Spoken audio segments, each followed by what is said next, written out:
Elias Vance ran a hand through his disheveled black hair, exhaling a breath he felt he'd been holding for months. For years of university, a mountain of debt, and a degree in literature. All for what? To be adrift in the worst job market in a generation, competing for unpaid internships. He'd lost count of the applications submitted, each rejection email a small, sharp cut to his confidence. His parents' worried voices were a constant echo. Maybe something in trades, Eli? Something practical. The automated voice from the unemployment office kiosk droned on. Elias glanced at the flimsy ticket in his hand, D88. They were on D73. He leaned his head back, the harsh fluorescent lights pressing on his closed eyelids. His mind drifted to graduation day, the brilliant sun, the feel of the diploma in his hand, the world seeming vast and full of promise.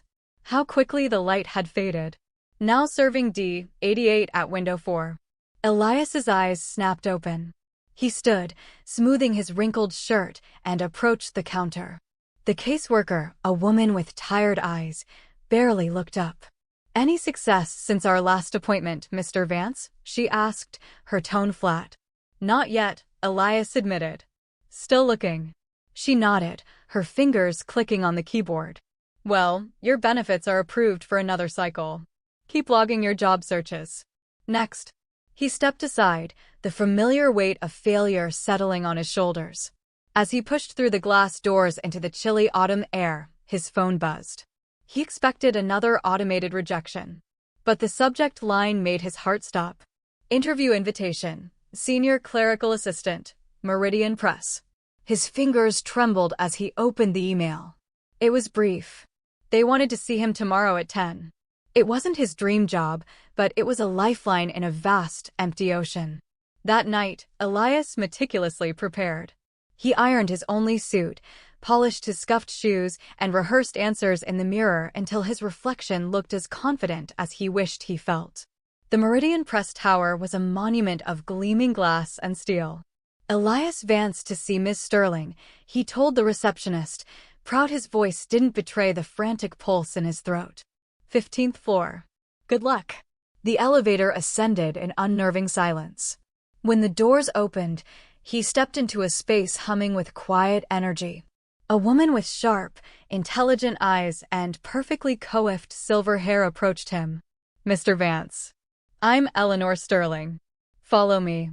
He trailed her to a corner office with a panoramic view of the city.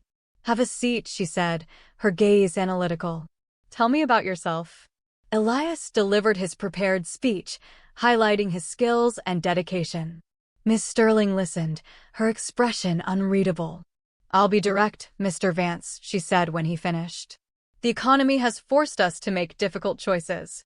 This position is open because we had to downsize a department. It's entry-level, but the person in this role works closely with our editorial team. There is potential for growth if you prove yourself." "I'm a hard worker, Miss Sterling," Elias said, leaning forward. "I'm ready to do whatever it takes." A faint smile touched her lips. "That's what I want to hear. We need people who can handle pressure. Can you?" "Absolutely," he assured her, praying she couldn't hear his heart hammering against his ribs. She studied him for a long moment. "All right, Mr. Vance. We'll start you on a 3-month probationary period. If that goes well, we make it permanent. Can you start Monday?" He could hardly believe it. "Yes, of course. Thank you for this opportunity. I won't let you down." The next 3 months were a blur of furious activity. Elias was the first to arrive and the last to leave. He learned the rhythms of the office, the preferences of the editors, and made himself indispensable. His colleagues were professional, if distant, all seemingly walking on eggshells. 3 months to the day, the other shoe dropped. Miss Sterling called an emergency all-hands meeting. "Due to continued market pressures," she announced, her voice strained, "we have to reduce our workforce by another 10%. A chill went through the room. Elias's stomach plummeted. As the newest hire, he was the most expendable. The following week was agonizing. One by one, colleagues were called into quiet meetings, emerging with dazed expressions and cardboard boxes. When Miss Sterling's assistant appeared at his desk, Elias's heart sank. Miss Sterling would like to see you. He followed her numbly. This was it. Please sit down, Miss Sterling said, gesturing to the chair. Elias braced himself. To his shock, she smiled. Relax, Elias. Your position is secure. In fact, I have a proposition for you. She steepled her fingers. How would you feel about a promotion? His mind reeled. A promotion? But the layoffs are unfortunate, but they have created a vacancy. The assistant editor role is now open. You've impressed me, Elias. Your work ethic is outstanding, and your notes on manuscripts show a natural talent. Thank you, he stammered. What kind of proposition? Her expression grew serious. We are under immense pressure from our board to diversify our leadership. Specifically, to promote more women into management roles. My hands are tied by these new corporate directives. Elias frowned. Okay, I'm going to be blunt. I want to give you this promotion. You are the best candidate. But to satisfy the board, the candidate must be a woman. The words hung in the air. I am offering you a choice.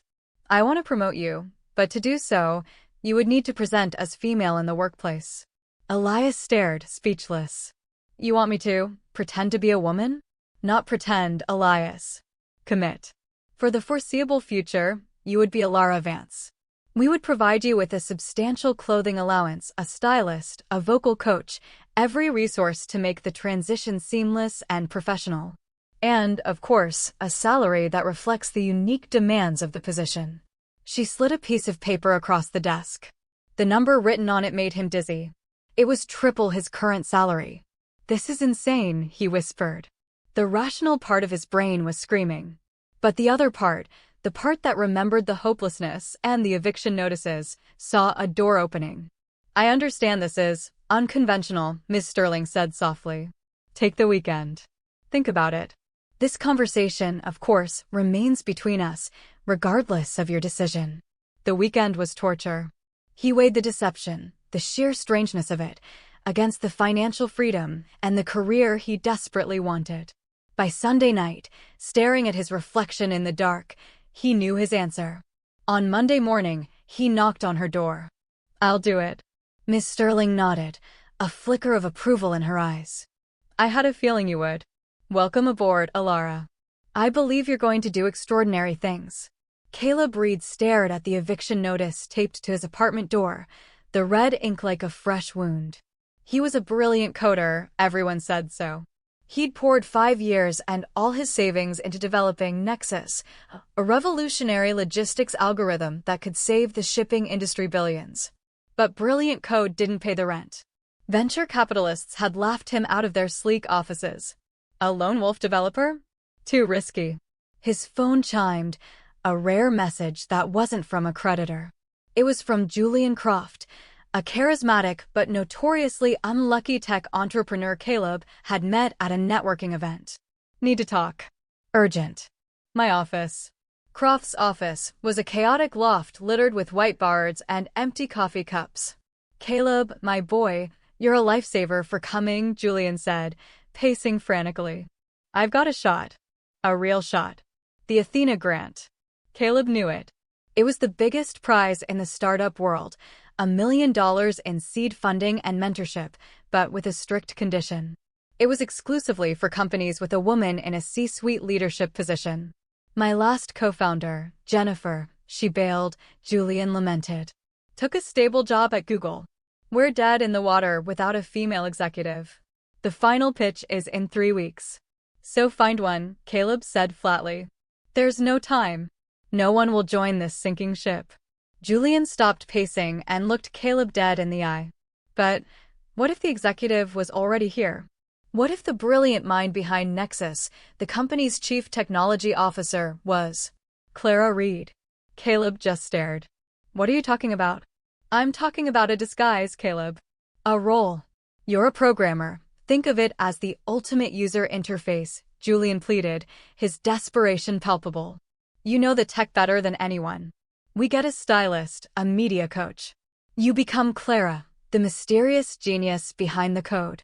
We win the grant, we get funded, and once we're established, we hire Caleb back and Clara moves on to a new project. It's a temporary gambit to save the company. This is fraud, Caleb said, though his mind was already racing. $1 million. The chance to see Nexus come to life. It's a loophole, Julian countered. And I'll make you an equal partner. 50/50ths. Co-founders. He named a salary figure that made Caleb's head swim. Think of it, Caleb. Is it crazier than letting your genius die in this garage? For 3 weeks, Caleb lived in a dizzying boot camp. It wasn't about dresses and makeup, but about cultivating a new persona. Clara was sharp, minimalist, and spoke with quiet, unshakable authority. Her hair was cut into a sleek, stylish bob. Her wardrobe consisted of designer turtlenecks and blazers. A vocal coach helped him smooth the edges from his voice, making it measured and confident. The day of the pitch, Caleb felt like an imposter in a high-stakes play. But as Clara stepped onto the stage, something shifted. When she spoke about Nexus, it wasn't an act. The passion was real. She answered the judges' technical questions with a brilliance that left them stunned. They won. The months that followed were a whirlwind. Clara Reed became a minor celebrity in the tech world, lauded as a visionary. Caleb found a strange freedom in the role. As Caleb, he was awkward and overlooked. As Clara, he was powerful, respected, and heard. The lines began to blur. He poured everything into the company, working alongside Julian to build their empire. The complication came 6 months later. Julian fell in love with Clara. Clara, I've never met anyone like you, he confessed one late night over blueprints. Your mind, your vision. I'm falling for you. Caleb's world tilted on its axis. He couldn't reciprocate, but he couldn't tell Julian the truth without destroying everything, their friendship, their company. He was trapped in the persona he had created. He started avoiding Julian, throwing himself deeper into the work, the code becoming his only refuge. The lie was no longer a gambit, it was a cage.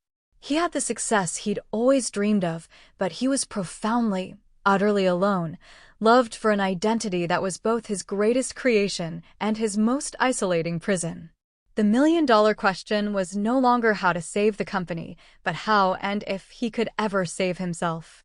The rain-slicked pavement of the city reflected the neon sign of a pawn shop, the only place that would still give Arthur Cohen the time of day. A journalism degree, once a source of pride, was now a punchline. The industry was a graveyard, and he was just another ghost haunting it. He was behind on rent, living on instant noodles and cheap whiskey. A crisp envelope slid under his door changed everything. No stamp, no return address. Inside was a single, embossed card, the Thorne Building, penthouse. 8 p.m. Come alone. Margot Thorne was a legend, a ruthless media mogul who had built her empire, Veritas Media, on the bones of her competitors. She sat behind a desk of black marble, a predator in her natural habitat. Mr. Cohen, she said, her voice like chilled vodka. I've read your student work. You have a talent for getting people to talk. And you're desperate. A potent combination. She didn't offer him a job. She offered him a mark. His name is Julian Croft, she said, pushing a file across the desk. A rival publisher. He's protected, insulated. But he has a weakness. His new lead editor, a woman named Alara. Get close to her, become her confidant, and find out what Croft is planning. I want his secrets, Mr. Cohen. All of them. How am I supposed to get close to a lead editor? Arthur scoffed. I can't even get a call back for a copy editing gig. Margot smiled, a chilling sight. You won't be applying as Arthur Cohen. You'll be applying as Anna Collins, a promising young editor new to the city. She saw the shock on his face and leaned forward. This isn't about gender, Mr. Cohen. It's about access. A woman will trust another woman. Anna will be her friend, her shoulder to cry on. And she will tell Anna everything. The offer was obscene. A furnished apartment, a new wardrobe, and a bank account with more zeros than he'd ever seen. It wasn't a job, it was a deal with the devil. And Arthur was in no position to refuse. The transformation was chillingly efficient. Margot's people were professionals. They taught him how to move, how to speak, how to think like Anna. They crafted a flawless backstory and resume. When Anna Collins walked into Croft's publishing house for her interview, she was charming, intelligent, and utterly believable. She got the job. Arthur, the man, began to fade. Anna, the construct, took over. She was a better version of him, more confident, more cunning, more charismatic. She befriended Alara with ease, sharing lunches, swapping stories, and slowly, expertly, extracting the information Margot wanted. But a strange thing happened in the shadows. Arthur found he liked being Anna. The world treated Anna differently. Men opened doors for her, but they also underestimated her. Women confided in her. Anna had power Arthur never dreamed of. He started to live the role even when he was alone in his apartment, the lines blurring into a murky gray. The moment of truth came during a late-night work session. Alara, vulnerable and exhausted, confessed Croft's entire strategy for a hostile takeover of another company, the very information Margot needed to ruin him. Anna had it. She could make the call, collect her reward, and disappear. But as she looked at Alara's trusting face, a wave of nausea hit her. Betraying Alara felt like betraying the only real friend Anna, or Arthur, had ever had. For the first time, the man and the mask were at war. He stared at his reflection in the darkened office window. Was he Arthur Cohen, a failed journalist playing a part? Or was he Anna Collins, a successful editor on the verge of a terrible betrayal? In that cold, rain-swept city, he realized with a jolt of fear that he no longer knew the answer. And Margot Thorne was waiting for her prize. Sam packed the last of his college textbooks into a cardboard box, a bitter finality to the act. His graphic design portfolio, once a source of immense pride, now felt like a collection of failed lottery tickets. The creative industry was brutal, and 6 months of unemployment had sanded his optimism down to raw nerve. A lifeline came from an unexpected place. Aura Designs, a boutique agency he admired, had an opening. Not for a designer, but an administrative assistant. He took it without hesitation. It was a foot in the door. The work was mundane, but Sam absorbed everything. He watched the designers, studied their processes, and on his own time, he created mock-ups for their clients, just to keep his skills sharp. He left one on his desk by accident. The next day, he was summoned to the office of Ms. Albright, the agency's enigmatic founder. "This is your work?" she asked, holding the mock-up. Sam nodded, his heart sinking, expecting a reprimand for using company time. "It's brilliant," she said simply. "Better than what my senior designer submitted." "You have an incredible eye, Sam. But your portfolio, it's good, but it's safe. It doesn't have the voice this mock-up does." She paused, studying him. "I'm rebranding the agency. Shifting our focus to a more fluid, forward-thinking aesthetic. I need a new face for that vision, a new lead designer to embody it." She leaned forward. "I have a proposition. It's unorthodox. I want to promote you. But I want you to lead this rebrand not as Sam, but as Samantha.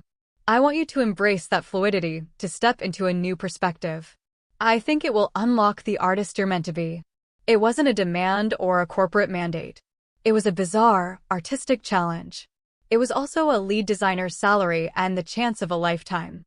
Sam, terrified and strangely intrigued, heard himself say yes. The transition wasn't about a disguise, it was about exploration. Ms. Albright gave him a budget and 2 weeks. He didn't hire a team of experts.